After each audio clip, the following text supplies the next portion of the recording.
Good day everyone, this is Sir Jet Lee, your teacher in MAPE. And please allow me to speak in two different language, Filipino and English, so I can easily elaborate our lesson. Let's start with Afro-Latin American and popular music. What is Afro-Latin American? Afro-Latin, it refers to the people from Latin American countries with African ancestry. Yung term na Afro-Latin American, hindi siya madalas ginagamit doon sa may Latin America because ginagamit lang siya doon sa academic circles or academic purposes. Normally, Afro-Latin Americans are called Black. In terms of music, the history of Afro-Latin American music can be traced during the European colonization and slave trade in Africa, which is the Latin America comprises of different regions, kaya naman nagkaroon ng mga mixtures of many different styles in music. Now, let's talk about the music of Africa. Music of Africa includes also the traditional music, which is ginagamit nila yung music sa pang-araw-araw nilang pamumuhay, of course, in many ceremonial rites. The African has their own technique in singing. This is the call and response technique, na kung saan merong nagli-lead sa pagkanta ng isang phrase and followed and answered by a group of singers. Kaya rin siya tinawag na call and response kasi nagre-response yung mga tao doon sa may kung ano yung kahulugan ng kinakanta ng leader. African known also for their instrument, especially percussion instrument. Usually, this percussion instrument played either by hands or with a stick or kaya naman pwede ring drums. When they are performing, they also conveying news, they also teaching, they also telling a story, or it is also for religious purposes. The vocal forms of African music. First, we have the blues. Blues is a musical genre and a musical form, which is originated in the deep south of the United States. This blues incorporated spiritual work songs, field howler, shouts, chants, and rhyme simple narrative ballads. It means hindi lang po siya for entertainment, it is also for religious practices. Next, we have the soul, which is the combination of basics of rhythm and blues and gospel music. It means that soul is singing secular music in a gospel style. In singing in soul genre, they are more in vocal and of course they emphasize emotion and improvise delivery of singing. Next is spiritual. This kind of music is always with the Christian or religious theme, which is pertaining to the spiritual song kung saan nagbibigay sa kanila ng comfort and na-ease lahat ng boredom pag kinakanta nila yung ganitong uri ng mga music.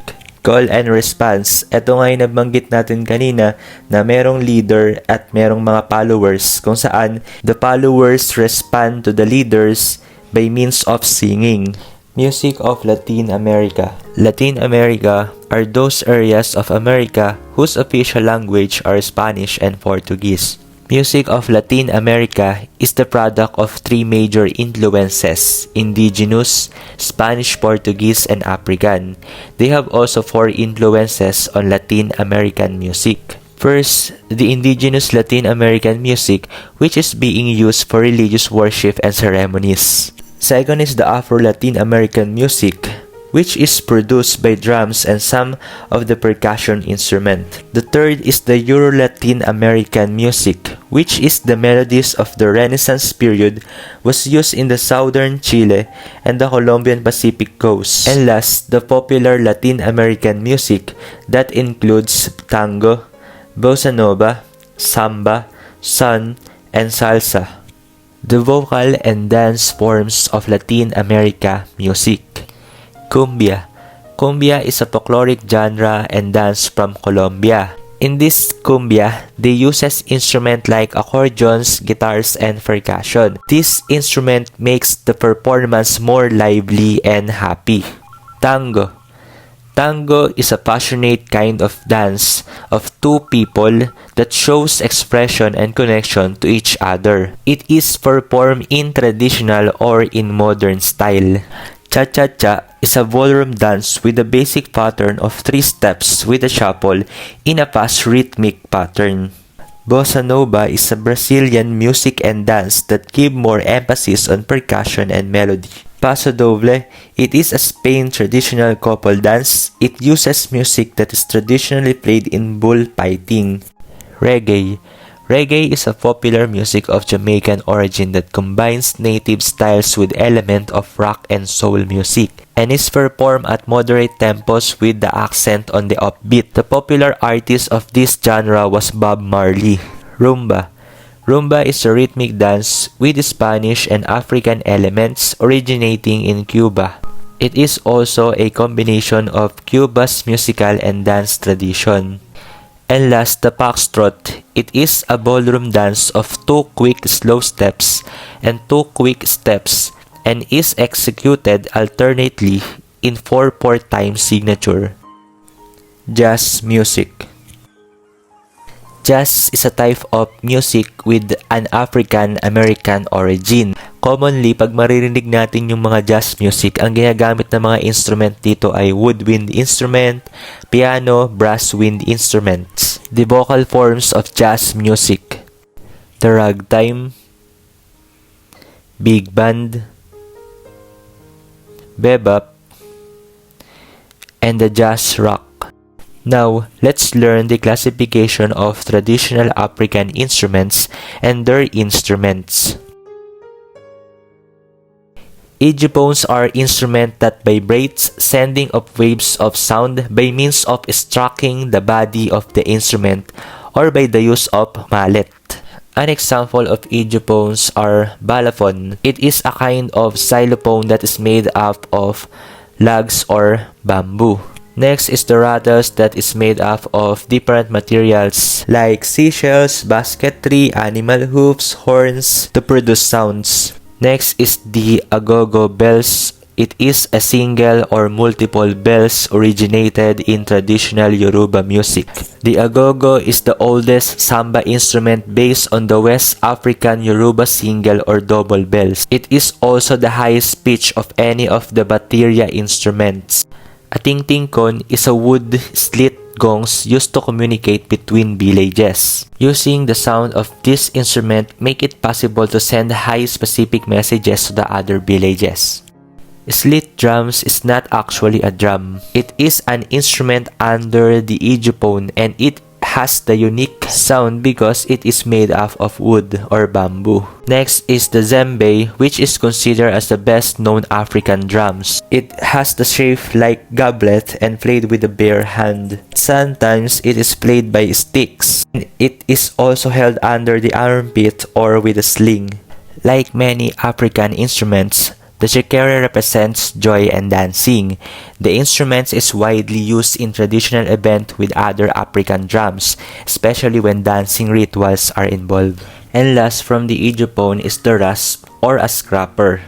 The instrument is made up of carved wood, and the sound is produced by scraping the notches on a piece of wood with a stick, creating a series of rattling effects. Next, we have the membranophone. This classification of the instrument, the sound produced by the skin. An example of membranophone is the body percussion, in which the body serves as a drum as a people clap their hands, slap their thighs, pound their upper arms or chest, or shuffle their feet. In that way, the human produce the sound by their own skin and body as they use their body as musical instruments. Next is the talking drum. This talking drum has the power to announce messages. Example of that messages is to announce the births, the deaths, marriage, can be dances or events, or kaya naman war. Itong drum din na to ay may kakayahan siyang mag-deliver ng message doon sa mga yumao na nilang mahal sa buhay. And sometimes, yung ding talking drum na to, nagko-contain siya ng mga joke and gossip. An example of lamellaphone is the mibira. Mibira is a set of black tongues or key mounted on the soundboard. It is also called a thumb piano. We can also compare mibira into the kalimba. Example of chordophone is the musical bow. Musical bow is the ancestor of all string instrument. It consists of a single string attached to each end of the curved stick, and the sound produced by means of plucking or striking with another stick. Lute are the instrument that looks like modern guitar and played with similar passion. An example of instruments are kora, zither, and zeze. Next is the flutes. Flutes are widely used throughout Africa and either vertical or side blown. They are used fashioned from a single tube closed at one end and blown like a bottle. Examples of flutes from Africa are Atenteben, Polani flutes, panpipes, horns, and trumpets. And that ends my discussion. We always remember that the music and the musical instrument of Africa is not just for entertainment.